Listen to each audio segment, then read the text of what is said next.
Hello बच्चों, let's see this question. Does the work done by the force depend on the frame of reference? तो इसका answer होगा yes. Work जो है frame of reference पर depend करता है। क्यों? क्योंकि वर्क का फॉर्मूला क्या होता है? F S cos theta.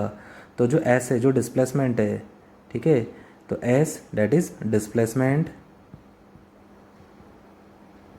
Displacement depends on frame of reference. Frame of reference. जैसे लेट सपोज हम लोग एग्जांपल लेते हैं। एग्जांपल वन, सपोज़ ये कोई बॉक्स है, ठीक है, ये भी किसी इंस्टेंट पे यहाँ पर है।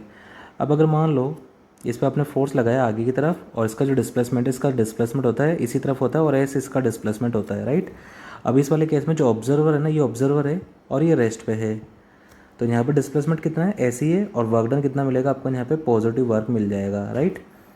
लेकिन अगर मान लो हम लोग सिचुएशन अगर ऐसा लें, जैसे लेट सपोज एग्जांपल 2 की बात कर रहे हैं, ये बॉक्स फोर्स फिर से आपने एफ ही लगाया, डिस्प्लेसमेंट इसका ऐसे हो रहा है, लेकिन इस वाले केस में जो ऑब्जर्वर है ना, वो मोशन स्टेट में इसी तरफ जा रहा है। और सपोज अगर ऑब्जर्वर भी अगर ऐसे डिस्प्लेसमेंट करता है, ठीक है, तो इस वाले केस में यहाँ पे जो रिलेटिव डिस्प्लेसमेंट आएगा या displacement with the respect to observer कितना आएगा? 0। तो यहाँ पे हम लोग जो ऐसा बोल सकते हैं, displacement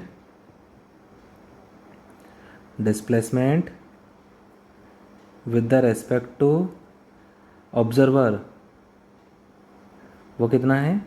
displacement with the respect to observer is 0। वो 0 है।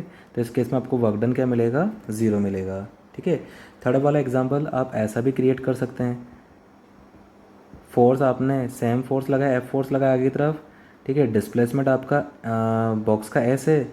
लेकिन अगर मान लो पर्सन जो है, पर्सन अगर मान लो लेट सपोज ये कोई पर्सन है, ठीक है, और जो कि मोशन कर रहा है, लेट सपोज ये इसका जो डिस्प्लेसमेंट है, लेट सपोज का डिस्प्लेसमेंट है S2, ठीक है। तो यहाँ पे नेट डिस्प्लेसमेंट कितना आएगा? यहाँ पे नेट डिस्प्लेसमेंट जो होगा वो होगा S2 minus S1। Net displacement क्या होगा? वो होगा S2 माइनस S1। तो डिस्प्लेसमेंट चेंज हो गया, तो इस केस में वर्क डन भी क्या हो जाएगा? चेंज हो जाएगा। तो डिस्प्लेसमेंट जो है वो फ्रेम पे डिपेंड करेगा। I hope you understood this question. Thank you.